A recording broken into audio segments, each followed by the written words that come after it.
Hi there. Just before we start today, to let you know that this podcast has kind of been edited into the last inch of its life. A few technical issues, but we have managed to get there and managed to get the podcast out to you. Just be aware that Pete's daughter, Rosalie, does make her first appearance on a podcast.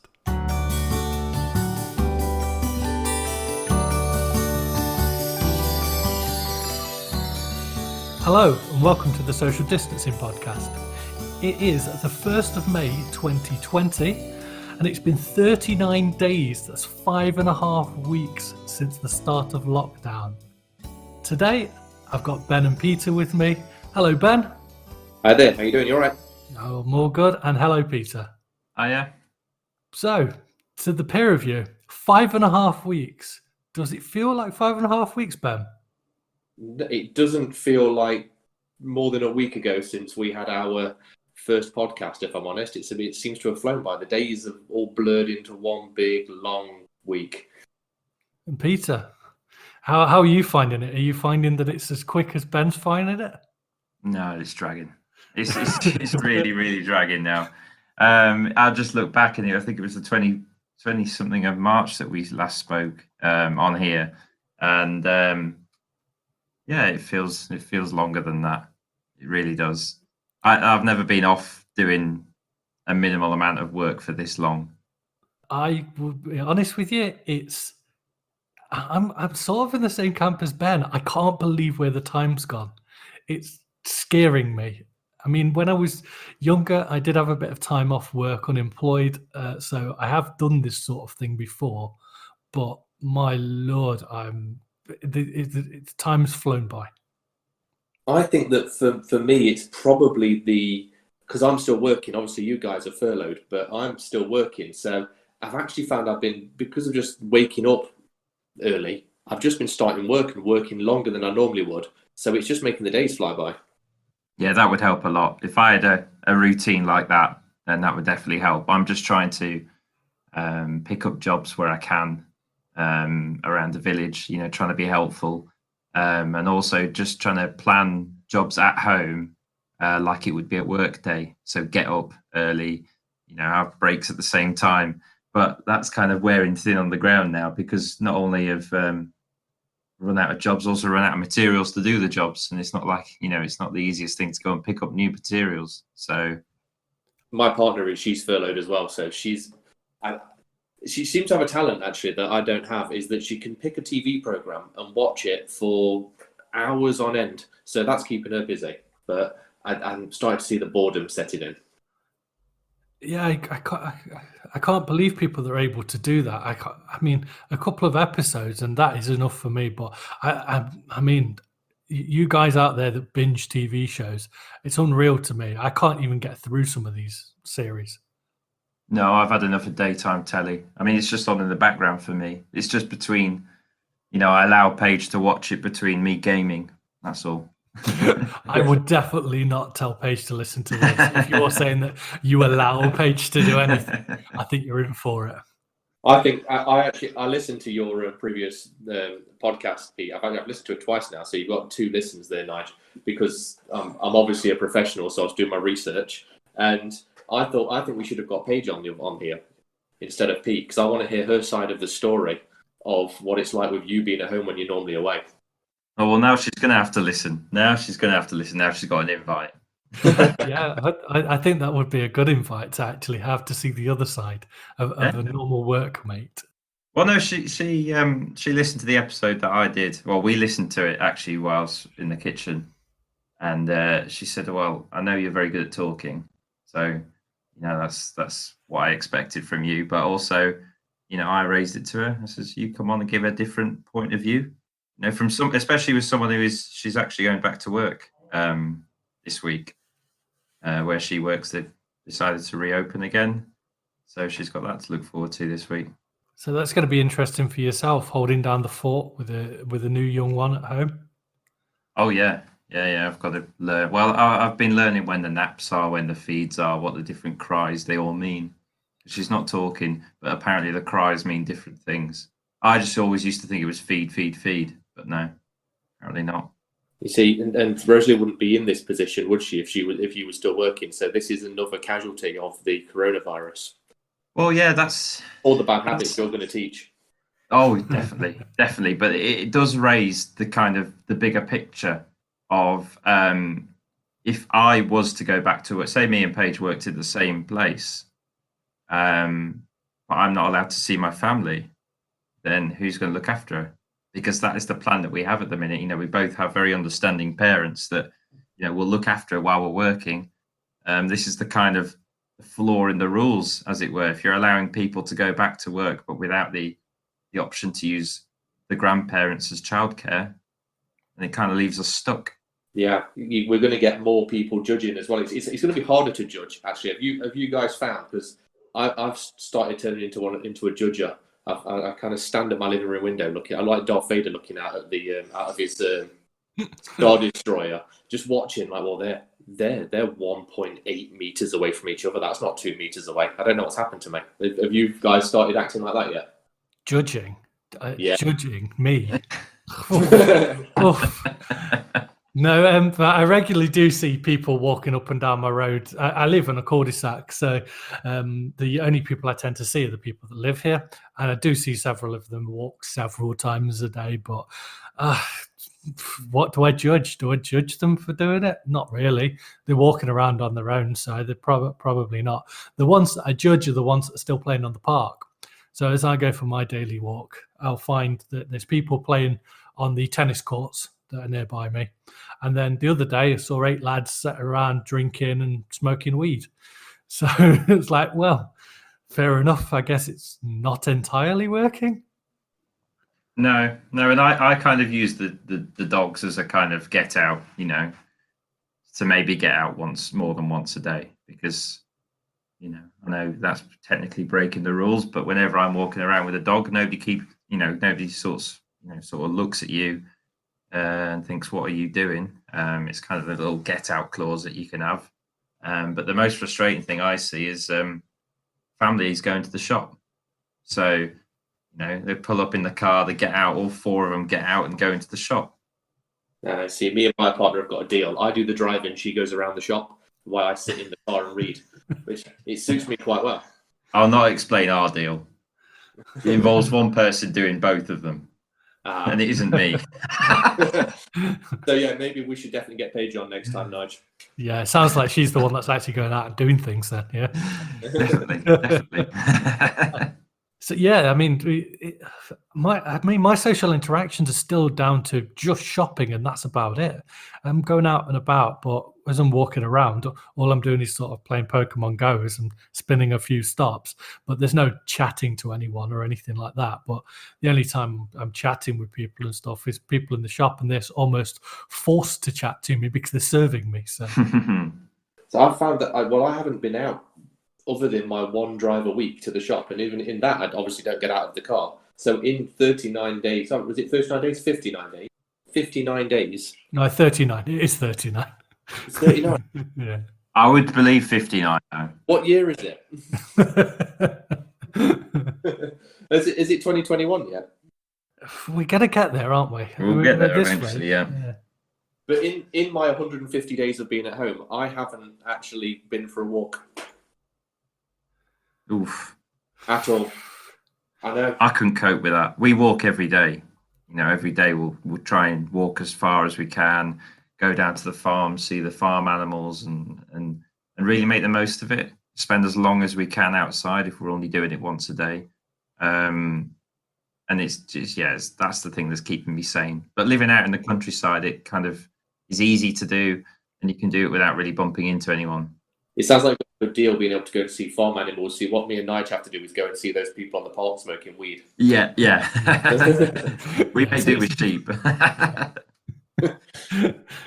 Going down to the shop, it is almost that they're forced to talk to me, but you can almost see it's quite nice down at this local shop I go to, because there is a guy there who works there who is one of the jolliest people going, who is chatting to everybody as they're coming through the store and stuff. And it's like, oh, this is great. This is it, you are serving that role of bartender, sort of.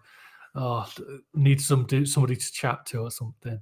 So it does add an extra layer, but the the walking around, I mean, when you've not got much near you, I'll hold my hand up here and say I haven't been out of the house now for 3 days. Oh, I probably should go outside at some point. I just can't. I can't. It just gets me mad. It just gets me mad being inside, especially when my inside hours are spent doing not, sitting down watching telly or gaming, like I say. So I kind of feel like I have to go outside to balance my life a little bit. And obviously, having a young daughter, that kind of she's starting to get frustrated as well with not being able to go out, and she sees, she's starting to take things in. So being inside all day, she starts getting like, right, that will shut you up if we go outside, and it works, So kind of what draws me to be a bit more active than I normally would. That's an interesting point, actually, because I know there's a lot, especially people I work with, who they probably sit inside for days on end anyway, but now they're forced to. They're actually making an effort to go out for a walk. So there's kind of a strange positive there. Yeah, mine's gone the wrong way because as an engineer, I'm out on the road, I'm outside and stuff like that. I'm used to being out and about. I'm used to doing physical work and stuff. It's me sitting down at the computer is, I guess it's a shock to the system and the body, but at the same time, I think the mind is the problem. Getting that energy and that drive to get out and do something. Yeah, I've noticed there's been a big drop off in when we sort of were first locked down, if that's the right word. There was lots of people making effort. There was lots of parties on videos and people talking, and WhatsApp groups being set up saying, "Hey, it's all right. We can talk on here." And that's gradually dropped off to the point where if I'm messaging people, they're not even replying. I think they're just kind of going in on themselves. Yeah, there was a kind of novelty to it. It's what I noticed as well. People, made groups, or people would make more of an effort to sort of message you first when they would usually be the one to not make the first move or something. But yeah, I've noticed that now I'm only really talking to the people I would have normally talked to. Nothing's really changed now. And yeah, has the novelty worn off? Is that what it is? Do we just all want to get back to normal again? I think so. Yeah, I think so. I think we do want to get back to normal, and even I know my work colleagues will find this strange, but I'm ready to actually work again. Yeah, that does sound weird. But yeah, I'm ready to be out and about and doing things and seeing different people and seeing different places, like my job allows me to do. Because yeah, it gets to a point where if I'm left to my own devices, I will sit on a computer for 14 or 16 hours a day, Yeah, achieving nothing. yeah. There's no way that's good for you, and I think that's the big thing that worries me most. Not just about me, but about other people. Is that health-wise, we have to look further than the virus for health. The health implications will go on long after this virus is gone. Well, not gone, but once we've got on top of it. Because there's people's, I'm not an expert in it, but surely, people that may not realize that they have mental health issues, that will start to come up. People that have never had it before, they're going to find themselves really struggling for the first time. Yeah, and I can see that. I can feel that myself. I mean, I'm somebody who has struggled before, and I'm up and down now. I'm definitely up and down. I get my good days, I get my bad days. Today was a very good day, where I woke up this morning. Now, people are going to laugh, but I woke up early this morning at 10 o'clock. I woke up and I said, right, I'm not staying in bed. I'm not lying around and just looking at my phone for the next hour, 2 hours or whatever. I'm getting up. I'm doing something. But the problem is, generally what I'm finding is I'm going to bed at 5 in the morning and I'm waking up at 1 or 2 in the afternoon. My body clock has completely gone. Yeah. I don't know what to do to pull this back. At this point in the podcast, we sadly lost Ben, but managed to get him back, but our thoughts kind of went off track. So we're resuming now in the middle of something else. Sorry. Yeah, no, I think it's for someone that's always been very confident in myself, and I've always been like the life. Well, I think I'm the life of a party or whatever I try to be. It's been quite hard to be confined in a house with two people closest to you because they end up getting on your nerves. And vice versa, probably. Yeah, no, I'm. Yeah, I think it's more the other way actually. I'm very hard to be around all the time, and anyone that works with me will know that. As Toby, for example, we worked a lot together, and by the end of a couple of weeks together, we've had enough of each other. So imagine having a whole month with me. And that's why I've always done the type of job that I do, because I know people can only cope with me in small doses. And at the minute, it's kind of like, right, I want to do this, this, and this for the house, and Paige is going, no, we do it my way, and that's where the friction is. You shouldn't put yourself down. I mean, I've been speaking to you for about 7 minutes. I'm not completely fed up yet. So no, give it another 5 or so, and then we'll you'll wrap get up there. the podcast. No, it's not that bad yet. I guess you're not finding. Are you finding it that bad, Ben? Because I guess with you working, you've still got the time away from each other, you and Kate. Yeah, the interaction between the two of us is, I think it's probably, I'm with Pete on this one, to be honest with you. I think I'm probably more annoying than Kate is. So I've been in the conservatory most of the day, so we've kind of seen each other at the same times that we normally would. So I'm finishing work, going through and seeing her at about 4, apart from today, so she get an extra bit of time. But the other morning I was up. It was about 6:30, and I thought, right, I'm going to stick on. I'm going to say it because it wouldn't be the podcast about it. I popped on Disney Plus, and Kate followed after, and she just looked at me and said, "Are you sitting there all day?" And I thought, this is. I think I'm a 4-week person. I think after 4 weeks, you never want to see me again. So that's the limit of me. But I've not got fed up with seeing Kate yet. So, okay. Who loves each other the most? Hey? What about you, Nige? Is your brother still working? Yeah, my brother's still working, and he works nights. But with my body clock has almost moved on to his sort of night shift pattern.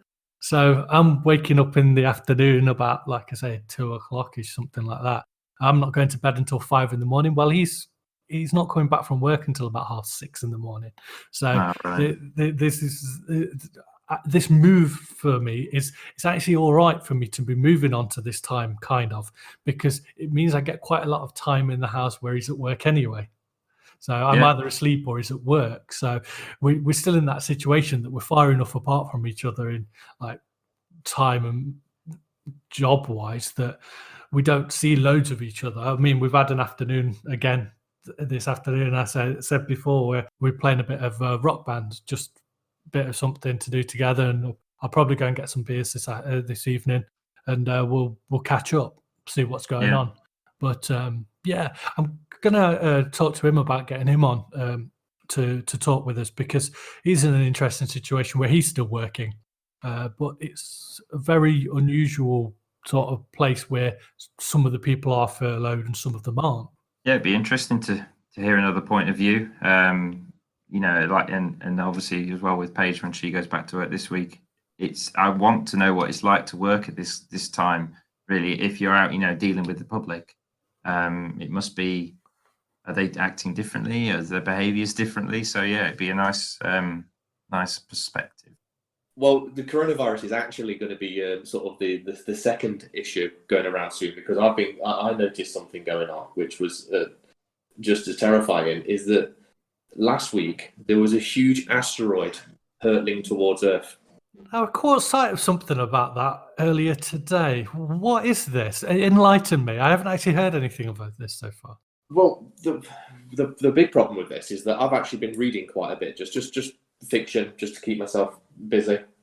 And I was reading a good book. It's called End of the World Running Club, which I did sort of think, well, this is a bit ironic. I'm reading a book about the end of the world while locked in, while there's all this stuff going on. But it's okay, because it's about asteroids falling on the Earth. And then, straight away, look at the news, asteroid coming towards Earth. And this asteroid is... I've taken a big interest in this, because I don't have a basement, you see, so I'm sort of formulating a plan for survival. But it's the 1998 OR2, I think that's how you would pronounce it or break it up, asteroid, which is passing about 3 million miles away from Earth. So it's a close one. Yeah. That got me thinking even more. NASA's not worried about it, oddly, because it's only 3 million miles away. And they've got some technology that maps asteroids coming towards the Earth. And they can tell asteroids that will probably hit the Earth within 100 years. And the article I was reading says, you'd think there was loads, but don't worry, there's only 23. And I thought, 23? That's one asteroid hitting the Earth every 4 years. Yeah. Oh dear. That could be interesting. Maybe maybe that will wipe out the coronavirus, or just add to it. We can go through two crises at the same time. Well, there is a positive. It will give us more episodes of this podcast to do. Yeah, we might be socially distant. Might have problem with electricity at times if the world really does go down the pan. Well, it's nice to know that an asteroid's going to finish us off instead of the 5G masts. Oh yeah, there is the 5G mast now down at the local supermarket I go to. There is a homeless man that stands outside looking for change or a hot drink. But what he does, he tends to talk to everybody about the 5G masts and how it's killing everything. Do we need to enlighten anybody further? Well, the people that burnt down them masts in Birmingham and Manchester and Liverpool and wherever they were. They probably have microwaves in their home. Yeah, probably eat most of the dinners via the microwave. So they should all do themselves a favour and stick their head in said microwave. And it might sort them out a little bit. Because I think it's nonsense. It's nonsense what people have driven to. But there will always be conspiracy. And there will always be conspiracy theorists. So leave them to it. Just don't set fire to things. You can think what you want, but just don't go burning things. Yeah, the conspiracy podcasts is something that has been on my radar for a long time. I tend to use them to help me to fall to sleep at night.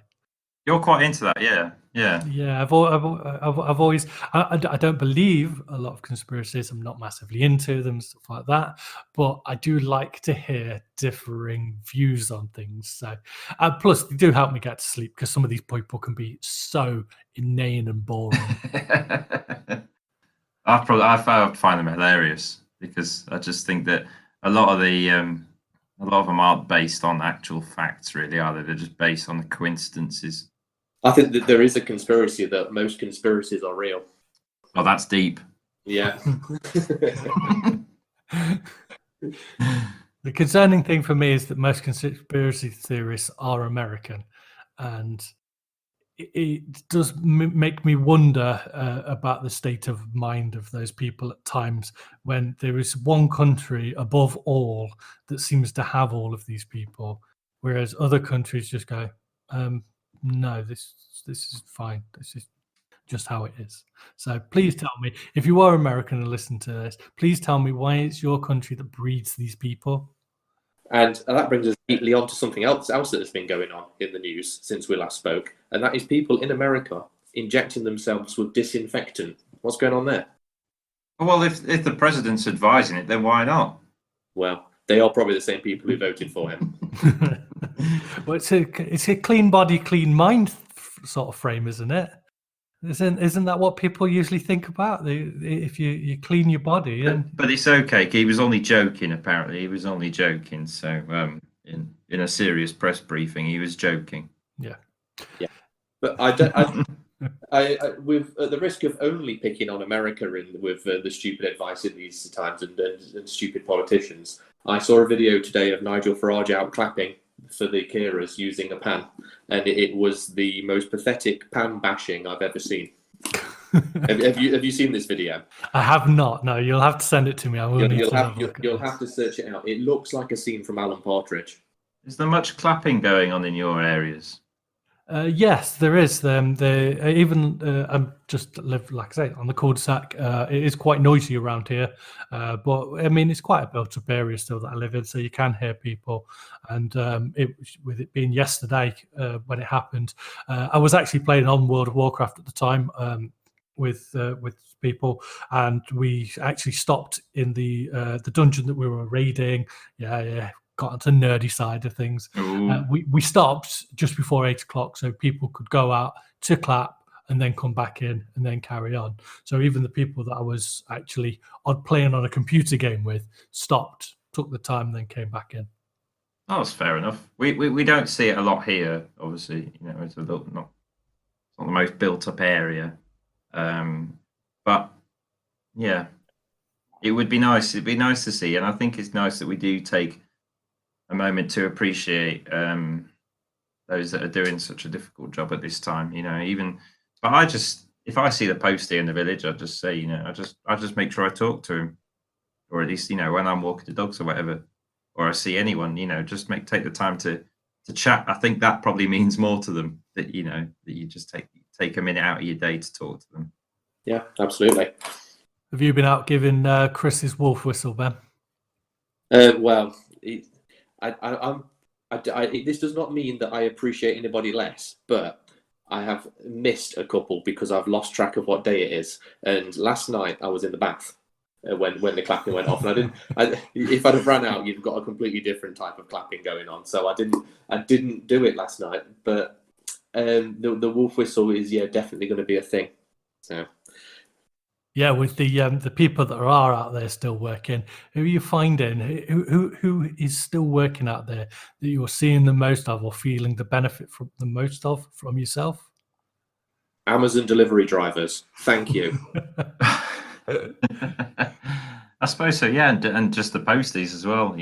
Our postie's quite chatty anyway, but he says he's getting a lot of people saying thank you and coming out to see him, and he's like, the whole point is you don't come out to see me. Just, keep your letterbox clean and I'll be happy, kind of thing. But I'm finding that it's something that it's been a consistent in my life for a long time. But food delivery. Food delivery is still a thing. Because you can get that, right? Yes. I went on Just Eat, and nowhere will deliver here that is open. I'm still able to get 60 plus restaurants to deliver to me here. So we have had a few deliveries now. I'm trying to keep it to a minimum because I am eating more than I'm actually moving. So do need to be careful with that.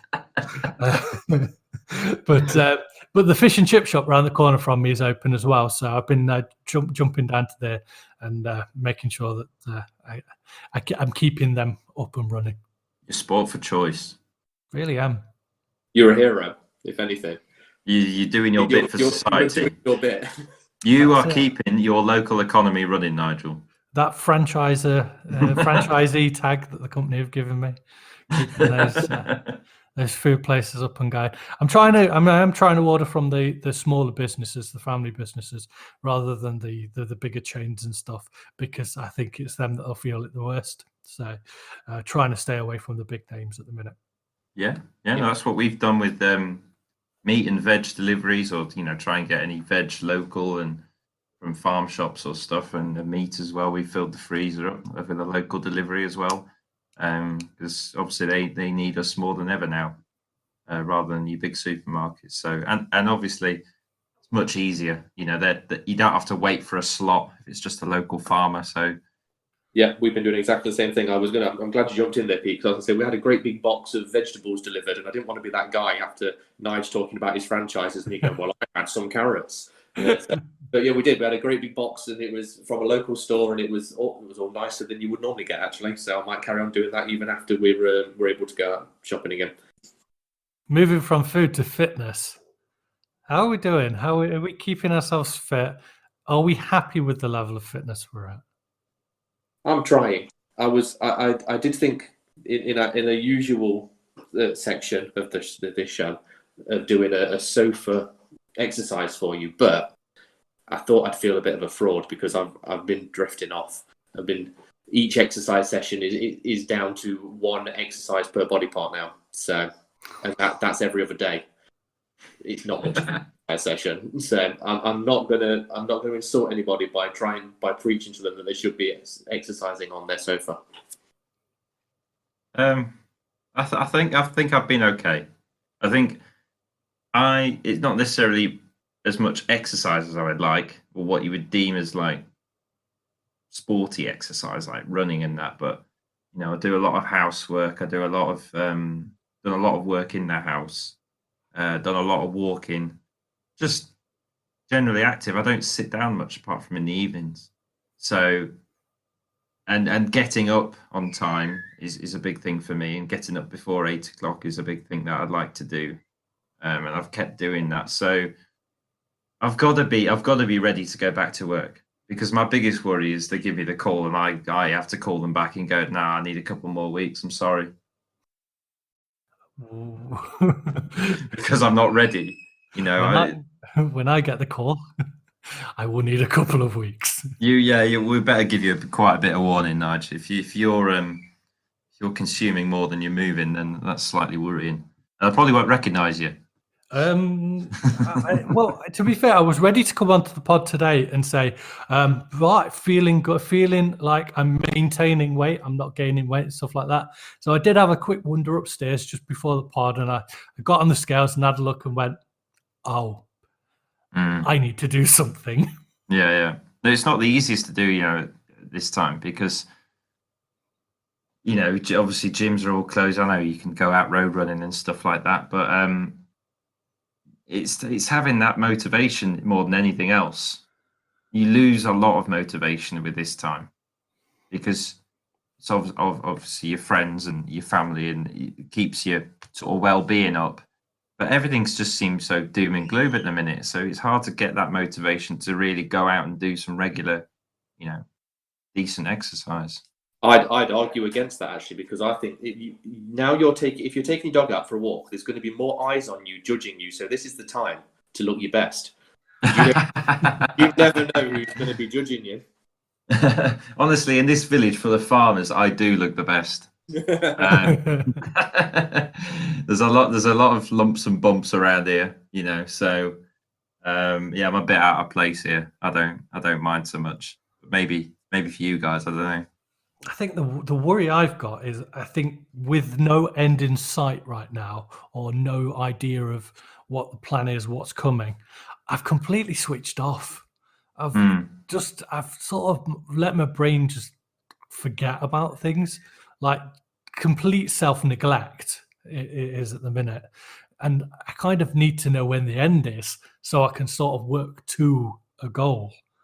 Yeah, well, it stops you doing what I'm doing for the past few days, going, oh, I'll do that tomorrow. Why do I have to do it today? I've got tomorrow. I'm not doing anything tomorrow. I'll do that tomorrow. So because I did a lot of stuff in the first 2 weeks, I'm starting to now go, yeah, I could do that tomorrow. And there won't always be a tomorrow. Eventually things will have to go back to normal. And I won't be I'll look back on this time and go, I could have done a lot more. So you've got me worried again here, Pete, because I was worried about the asteroid, but you've just said there's not always going to be a tomorrow. Now this is. Do you know something I don't know? No, I'm usually the positive one. I don't know how that came out. But yeah, no. What I meant is that we won't always have this time to just get up and do what I want to do. That won't, I can't get used to going, I'm my own boss today, because eventually somebody will be telling me what to do. Actually, no, that already happens. But yeah, there won't be that freedom anymore. And I'll go back to work and I'll go, all these jobs that I want to do, and I'll be cramming them into the weekend again, when I could have made the most of this time. I've raised that point now, and I'll still not improve upon it. Do you think then, on that point, that things will go back to how they were before, or will your working lives, home lives, can just change permanently forever now? I think I will appreciate. So when I work away till Thursday, Monday to Thursday usually, and when I'd come home, I'd usually be like, I'd just close myself in, and then not do a lot, and kind of prepare for Monday, is what I would call it. But now it'd be like, right, this weekend we're going to your parents' page. Next weekend we're going to my parents, and then the week after we'll go out and we'll go and do something, and we'll, I've never really appreciated the freedom so much. I can just stay in if I want to stay in. I can just go out whenever I want to go out. But I miss doing all them things without realizing I enjoyed it so much. So I will definitely make the most of my weekends and my time at home once this is over. I won't be at home a lot. I'll be out doing things, and that will happen more, I think. It's a good message. Yeah, I think one thing we'll find, it's going to be strange for us when we go back to work because it won't go back to normal. No, Certainly, in the interim, we'll be in a position where maybe we're not staying away. Maybe we're coming back home every night rather than staying away. So that will be a change of the way that we work, a way that we usually deal with things. So it could be cause longer days and the likes, and even less time for ourselves. So now we've got all the time we need. And in the future, it might be the case that we've got much less time because of the change in the way that we'll have to work. So it's going to be It's going to be interesting when we get back to work to see how everything sort of settles. But it doesn't feel like we're going back to work anytime soon. it doesn't feel, no. I know we're past the peak of the virus, but I don't think we're past the peak of our time off. Yeah, well, we're waiting for an announcement as of next week, aren't we? Which Is it next week now that for an extension or? Yeah, I believe it's the 5th, or is it Yeah. the 7th? 7th, 5th or One of 7th. them. Yeah. No problem. So we'll know better next week what the next plan is for the government. There were some hints dropped yesterday in the briefing with regards of the exit plan, but Boris was very keen not to put any dates on things. He says we would just be setting out what we would do when we meet certain targets, not we'll do this within 2 weeks, we'll do this within 4 weeks. It was definitely a target-based approach that they're going for. I think that's the sensible way to go as well. Definitely. You can't put a date on it at this moment in time. Nobody can put a date on when it's safe to let people back to work, what's going to happen. If there are countries out there that are sort of lowering their lockdown level and letting people out, it would be good for us as a country to take a look at them and see what happens. If they pick up a second wave of infection, then they're going to be going all the way back through it again. It's almost inevitable that there's going to be a second wave at some point, but it's when does it happen and how many people does that kill off before we end up back in lockdown again? Are we going to be in a position where we let people out too soon and more people die because of it? I mean, it's not a great thing to want to think about, and I like to keep this podcast lighthearted, but at the end of the day, we've got to think about people's lives and not just the fact that we're sat inside doing nothing. No, exactly. And it kind of disappoints me that they want to put on a number of how many people is it okay to die a day before we go back? Well, it's not okay for anyone to die. It not at all. But I think we've got to have an element of realism towards it, that you will do more damage holding us in for so long. You've got to, strike a balance where we accept people will die from this virus probably for years to come. For certainly the rest of this year, until that vaccine's available to everyone, then people are going to die, and it's basically that's how it is. But yeah, we got to strike a balance, and I think that's what they're going to aim to do. They're going to set figures of we can keep it below this amount of hospital admissions or deaths or however they want to do it, then we'll be out again. And I think that's probably the fairest way to do it.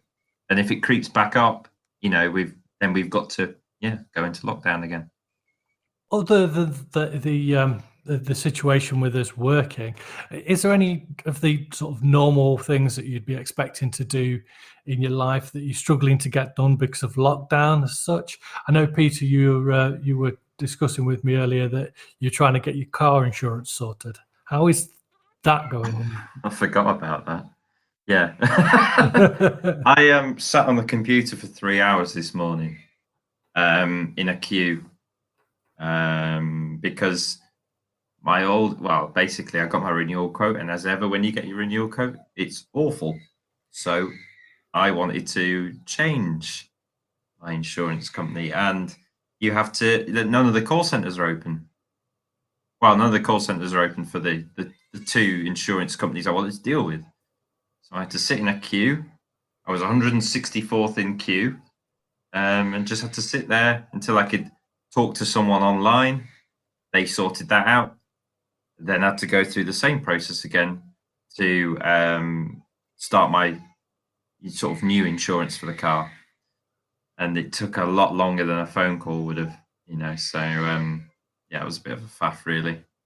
I've got a bit of an inane question. You probably won't even remember this, but while you was on hold, what was the song that was playing? Oh, no idea. Yeah. Well, every song I've heard just lately, I don't know whether people are doing it on purpose, but seems to have some kind of link to the current situation going on. And I don't know whether it's a purposeful thing or whether I'm reading into things too much. All right. Okay. Right. So we just put on the radio and it's The End of the World as We Know It is playing, and it's just, and it's things like this. And I'm wondering, is it DJs having a cruel laugh? Probably. I was wondering if we had the same thing with the hold music. I didn't want. It's me being paranoid, if I'm honest. I think everyone's out to get me since the asteroid. To be honest with you, since I read about the asteroid, now I've become paranoid.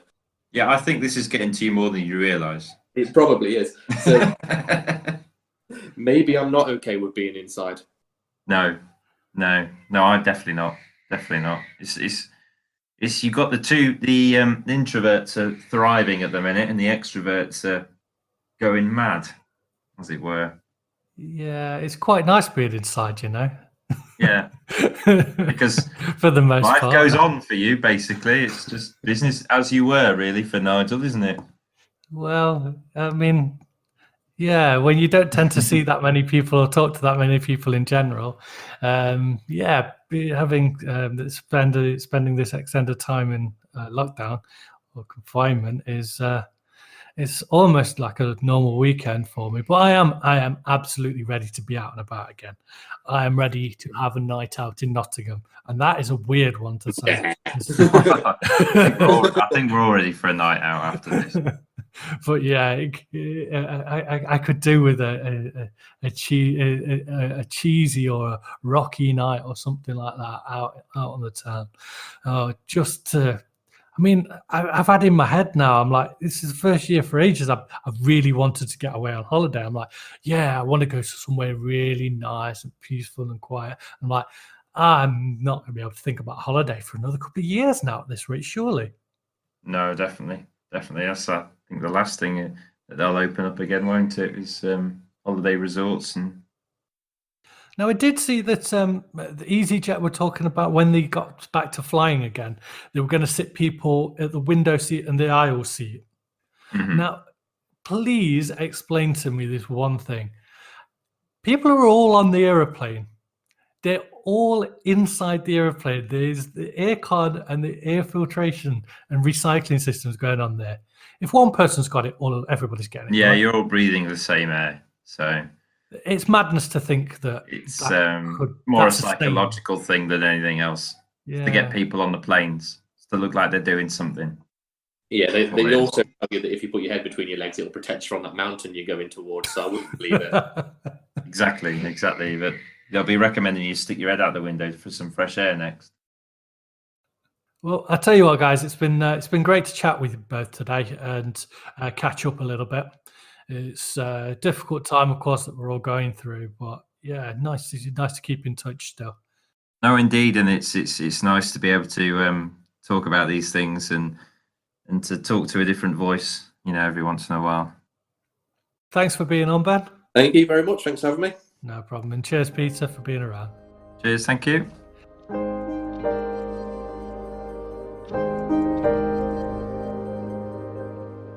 Thank you for taking the time to listen to the podcast.